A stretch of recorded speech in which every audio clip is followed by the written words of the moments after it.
காந்தராஜ் அவர்கள்ட்ட. அப்ப இது நாள் வரை ஜெயலலிதா அவர்களுக்கு தான் இந்த ஹிந்துத்துவவாதிகள் வாக்களிச்சுக்கிட்டு இருந்தாங்க.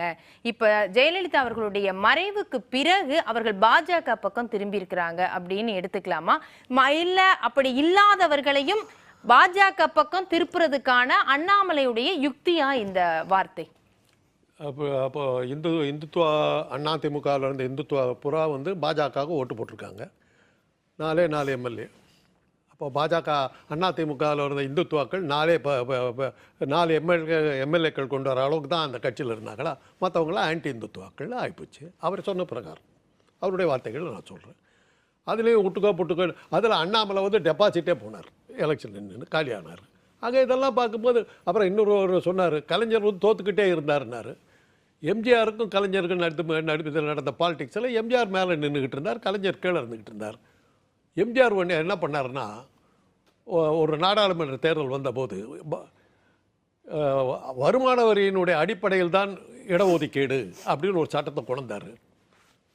அப்படியே தோத்தார். இதுக்கு என்ன ஆதாரம்னா, எங்கள் அண்ணன் மாத்திரம் ராஜாராம் மாத்திரம்தான் 250 ஓட்டுகளில் தப்பிச்சார்.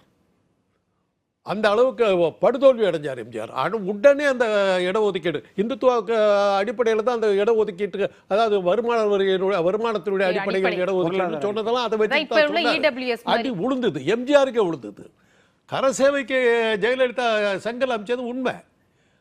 அத்வானியோட கூட்டணியில் இருந்தாங்க, கேட்டாங்க. அது அவங்க கீழே இருக்கிற ஒரு மாநில முதல்வர் அவருக்கு பிரதம மந்திரி கேட்குறாருன்னு போது அனுப்பிச்சாங்க. அதுக்காக அவங்கள இந்துத்துவம் சொல்கிறதா? அப்போ அதே மாதிரி வில்சன் சார் சொன்ன மாதிரி இந்துத்துவா அவருடைய பெரிய இதாக ஒரு ஐக்கானாக இருந்த காஞ்சிபுரத்தை காணாமல் அடித்தாங்களே அந்த அம்மா. அது என்ன சொல்கிறது? எதை எடுத்துக்க போகிறீங்க? எதை வச்சு என்ன பண்ணிக்க போகிறீங்க? அன்னைக்கு காணாமல் போன காஞ்சிபுரம் இன்றைக்கி ஒன்று எந்திரிக்கலையே. 50% மேலே இடஒதுக்கீடு கொடுக்கக்கூடாதுங்கிறது சனாதனம். 65 மாற்றினாங்க. அப்போ அதை ஏற்றுக்கிறாரா நம்மளை? அப்போ மோடிக்கு எதுக்கு எகேன்ஸ்டாக போகிறாரா? எப்படி சொல்ல வர்றீங்க? சவர்காருக்கு எகேன்ஸ்டாக போகிறாரா? ஆர்எஸ்எஸ்க்கு எகேன்ஸ்டாக போகிறாரா? அதிமுகவில் இருக்கவங்களாம் இவர்கிட்ட வந்துடுவாங்களாம். முதல்ல உங்ககிட்ட யாராவது இருக்காங்களான்னு பாருங்கள், அப்புறம் எல்லாம் உங்ககிட்ட யாராவது வர்றதுக்கு பார்க்கணும். என்னவா இருக்கிறீங்க நீங்கள்? ஒரு பாஜகங்கிற ஒரு கட்சி அதிமுகவுடைய தயவுல தான் வாழ்ந்துக்கிட்டு உட்காந்துக்கிட்டு இருக்கிறீங்க. இன்றைக்கி அவங்களே வந்து உங்களை எதிர்த்து தூக்கி எறிஞ்சிட்டு போயிட்டு இருக்கிறாங்க. இனியும் வந்து மோடியை காட்டிக்கிட்டுலாம் பயமுறுத்திக்கிட்டு இருக்க முடியாது. அந்த காலம் மலையேறிட்டு போயிட்டே இருக்குது. ஏன்னா இன்றைக்கி வந்து கெஜ்ரிவால் வந்து மோடியை பற்றி சொன்ன ஒரு வார்த்தையை இவங்களே சொல்கிறாங்களே. 2 முறை பிரதம மந்திரியாக இருந்துட்டார், 2 முறை முதலமைச்சராக இருந்துட்டார், 75 வயசு ஆயிடுச்சு. ஆர்எஸ்எஸ்னுடைய கோட்பாடு பிரகாரம் இந்த 3 காரணங்களுக்காக மீண்டும் மோடி பதவிக்கு வருவதற்கான வாய்ப்புகள் இல்லை. அது எப்படி நம்ம புரிஞ்சுக்கிறோம்னா, அந்த பயத்தில் தான் நேத்து ஒண்ணு பேசுறாரு, இன்னைக்கு ஒண்ணு பேசுறாரு, நாளைக்கு ஒண்ணு பேசுறாரு. அமித்ஷா அத மறுக்கறாரே. அப்படி எல்லாம் கிடையாது, அந்த மாதிரி சட்ட விதிகள் எல்லாம் பாஜகல இல்ல அப்படிங்கறாரு. கரெக்ட். அதற்காக வர்றேன் நான். நிதின் கட்கரி சொன்னார், இந்த வயசெல்லாம் ஆயிட்டதுனால உனக்கு வந்து இனிமேல் நீ வந்து பிரதம மந்திரியாக இருக்க முடியாதுன்னு அந்த கட்சிக்குள்ளார பேசினாங்க. அடுத்த நிமிஷம் சிஏஜி அறிக்கை வந்தது, 1.5 லட்சம் கோடி ரூபாய் நிதின் கட்கரி டிபார்ட்மெண்ட்டில் ஊழல் அப்படின்னு சொல்லி ஓரங்கட்டினாங்க. யோகி ஆதித்யநாத் அதையே சொன்னார். அங்கே ஒரு தேர்தல் தோல்வி இது பண்ணி ஜாக்கிரதைன்னார். மோடி இதெல்லாம் பண்ணதுக்கு பிறகு இவர் தன்னை ஜாக்கிரதை பண்ணிக்கிட்டார்.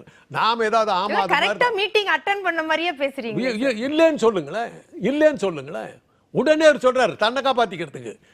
உண்மையை சொல்ல போனால் அமித்ஷா கிட்ட தான் மோடி பிரதம மந்திரியாக இருக்கிறார். அது வந்து உலகத்துக்கே தெரிஞ்ச ஒரு விஷயம். சகல சக்தியும் வாய்ந்தவர் வந்து அமித்ஷா தான். அமித்ஷா தான் அடுத்த பிரதம மந்திரிங்கிறத வந்து கெஜ்ரிவால் கிளீனாக சொல்லிட்டார். கெஜ்ரிவால் ஏன் சொன்னாருன்னா, மோடி வந்து பிரதம மந்திரி ஆகணுங்கிறதுக்காக பாடுபட்டவர்கள் 2 பேர், அண்ணா சாரே கெஜ்ரிவாலும் ஒன்றா இருந்த காலத்தில். எத்தனையோ கூட்டங்கள் நாங்கள் அட்டன் பண்ணியிருக்கிறோம். வேலை வாய்ப்புக்காக நடத்தப்பட்ட ஒரு கூட்டம். அதில் பொறியியல் துறை கல்லூரியில் சேர்ந்த ஆசிரியர்கள் முறையில் நாங்கள்லாம் அழைக்கப்பட்டிருந்தோம். ஒரு பெரிய ஹோட்டலில் நடந்தது. அது வேலை வாய்ப்பை பற்றிய ஒரு விவாத கருத்தரங்குன்னு சொல்லிவிட்டு அதில் வந்து பாஜகவுக்கு ஓட்டு போடுங்கன்னு அண்ணா சாரும் கெஜ்ரிவாலும் பேசினாங்க. நாங்கள்லாம் எதிர்ப்பு தெரிவிச்சுட்டு வந்தோம். அந்த அளவுக்கு இருந்தவர்.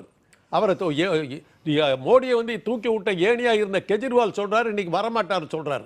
அந்த மாதிரியான சூழ்நிலையில் இருக்கும்போது, அகில இந்திய தலைமையாக ஆட்டம் கட்டுக்கிட்டு இருக்கும்போது, அகில இந்தியாவிலையும் காணாமல் போயிட்டு இருக்கிற ஒரு சூழ்நிலையில் அண்ணாமலை சொல்கிறார், தமிழ்நாட்டில் இருக்கிற அதிமுக இவர்கிட்ட வந்துடுவாங்களாம். அதிமுகக்காரர்கள் அவ்வளோ கேவலமானவர்களா? எனக்கு புரியலையே. நீங்கள் தமிழ்நாட்டு அரசியல் எடுத்து பாருங்க. ஒரு சார் சொன்னார், கலைஞர் தோத்தார், யார் வந்தா? ஜெயலலிதா வந்தாங்க, இல்லாட்டி எம்ஜிஆர் வந்தாங்க. எம்ஜிஆர் தோத்தார், யார் வந்தா? கலைஞர் வந்தார். வேற யாராவது வந்தாங்களா? மக்கள் நல கூட்டணின்னு ஒன்று தூக்கி வச்சுட்டு நீங்கள்லாம் அப்படியே உலகமே மாறி போகுதுன்னு சொன்னீங்க. என்ன ஆனார் அவர்? எங்கே போனார் அவர்? தென்னாட்டை பொறுத்த விந்திய மலைக்கு கீழே பாஜகங்கிறது ஒன்று இல்லவே இல்லை. அதுதான் உண்மை. இன்னைக்கும் அது தெளிவா தெரியுது. ஆனா இரட்டை இலக்கத்துல வரும் எங்களுக்கு, நாங்க வந்து ஜெயிப்போம்னு அண்ணாமலை சொல்றாரு. இப்ப தேர்தல் முடிவுகள் வரட்டும், அடுத்து நாங்க வந்து இங்க வர ஆரம்பிச்சிட்டோங்கிறாரு. 10ங்கிறது கூட இரட்டை இலக்கம் தான். 10 இடத்துல ஜெயிப்போம்னு சொல்றாரு, வேற ஒண்ணும் இல்லை.